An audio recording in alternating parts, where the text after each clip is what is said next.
Just had a text from the vicar. He must be the only person in the world, except my sister, who spells out every word correctly. He probably even has a spell check on his phone, although he wouldn't need to use it, of course. He wants to know if my latest blog about our meeting with the elusive bass player is ready. Give us a chance. I've only just woken up. OK, well, firstly, one of the most surprising bits of news to come out of the aftermath of Bremore's financial misdealings was the fact that he was to remain Billy G's manager. I'd personally expected her to castrate him before quietly supping on his intestines. Perhaps a good decision on her part, the vicar said at the time, leaving aside my own personal bias, of course. If she stands by him, he will certainly work hard for her. Sometimes better the pickpocket you know than the jewel thief you do not. Whatever the rights and wrongs of her decision, her manager, he had remained.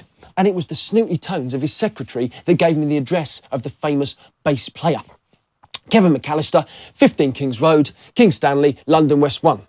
A brief glance at the A to Z, and a half-hour curse in the traffic, and we were standing outside his door. Or, more correctly, we were driving past his door. It was a typical London journey. Half an hour to drive to the house, 20 minutes finding somewhere to park, and then 10 minutes walking back to the house you found half an hour before. There must be a better way. Yeah, I suppose it's called a taxi. Mind you, Richard the Bee had better watch his back, the vicar said as we walked back along the street. There is nothing so dangerous as a musician with a grudge. Have I told you the story about Nearly Noseless Nick, the head of B. Randy's US record label? I shook my head, no. B. Randy were on the point of breaking in the US. The band needed their label support to finally break into the mass market. The head of the label initially promised a massive advertising campaign, but then changed his mind, and the band's career took a terminal nosedive. We were moving into a slightly run-down area. Some years later, Nearly Noseless Nick, who still had his nose in those days, bumped into the band in a studio in London, expecting a hostile reception. He was surprised when they welcomed him like a long-lost friend and invited him to attend their sessions. They even asked him to join them in a line or two of coke. In fact, during the week he was in England, he joined them in more than a few lines.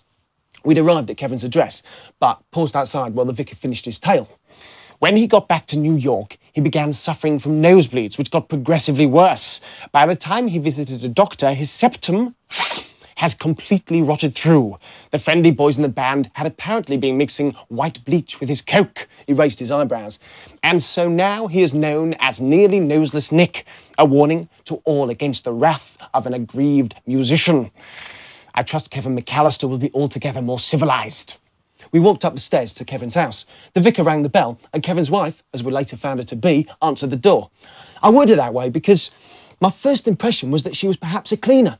Some of the vicar's snobbery must be rubbing off on me. A very good afternoon to you, madam. I am the vicar. I trust that we are not disturbing you.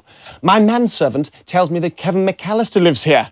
I expect to have the good fortune of working with him on the forthcoming tour of Japan with Billy G. Is the man of the house available? I would very much like to have a word with him, please. She didn't say anything to us, but moved out of the way to let us through and shouted into the house, "Kevin, there's someone here to see you!" We walked along the narrow hall and waited at the foot of the stairs to be greeted by Kevin, who came bounding up from the basement. He was nothing like I expected him. Why is it that the name Kevin always conjures up someone with dyed blonde hair, a girlfriend called Sharon or Tracy, white ankle socks and driving an XR3 convertible? I could not have been more wrong. I should have paid more attention to his surname, McAllister.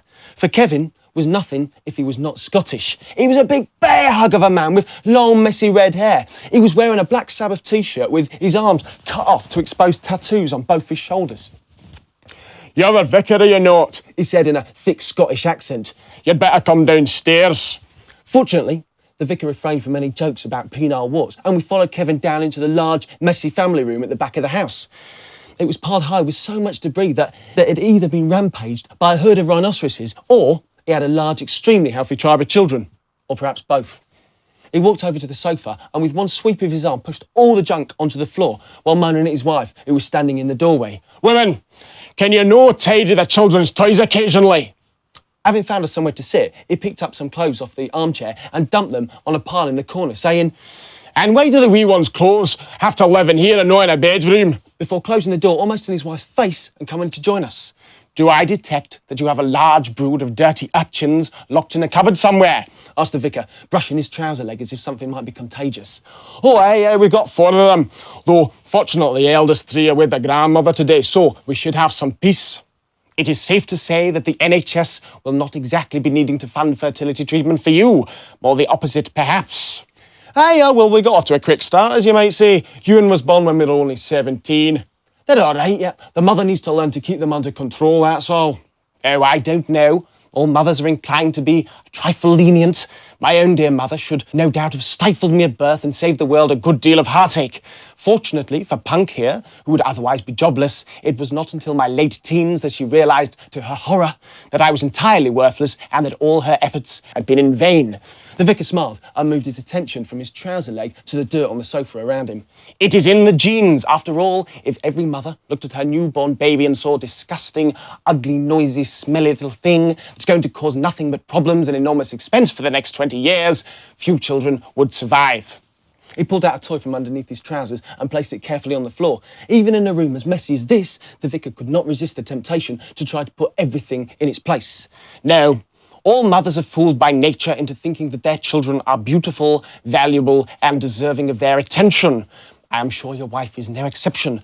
Well, that says maybe. I still think the little wifey should be more straight with them. There's never a moment's peace in this house, Kevin shouted. Fortunately, we have one now, so perhaps I could ask you a few questions. The vicar then ran through the same details that he discussed with Emma, and Kevin confirmed that they had both been there working all night and that no one else had been in the studio. The vicar asked the same question about why they'd used Studio 2 and not Studio 1. It caused Kevin to hesitate in the same way that it had with Emma. Oh, I don't remember. He paused. I ken it was because my bass rig was in Studio 2. I would have been needing it to get my full range of sounds. Yes, of course, said the vicar. Do you only play bass? Do you also play keyboards? No, I couldn't get on with them. I'm halfway decent guitarist though, which is what I use for my writing. Yes, I can see that the guitar would be more your style than the piano. I would be interested to hear some of the work that you've been doing with Emma. She is clearly very committed to it. Well, I wouldn't want Billy G to think that I'm not fully behind her album, because I am. It's a pity that Emma and her can't just forgive and forget. I think that would be easiest for everyone, agreed the vicar. In the meantime, we must manage as best we can. He got up. Will you not have a wee dram while you're here? Kevin asked. No, thank you, the vicar said. I only drink sparkling water, beerless beer, and champagne, and I do not think it is quite the moment for any of those. Another time, perhaps. He shook Kevin's hand, which was simply enormous. Thank you for your help. We can see ourselves out. I look forward very much to working with you in Japan. It promises to be an exciting time. Short and sweet, you might say. In less than 10 minutes, he had effectively established Kevin's guilt.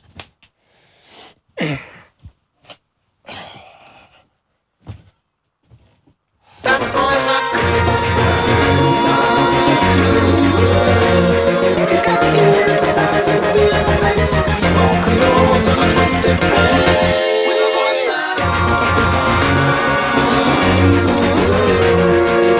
He was so far gone that when some guy in the front row criticised him as he walked off stage, he took a knife out of his pocket, lifted his arm above the guy's head, slashed the back of his arm and let the blood drip down into his hair.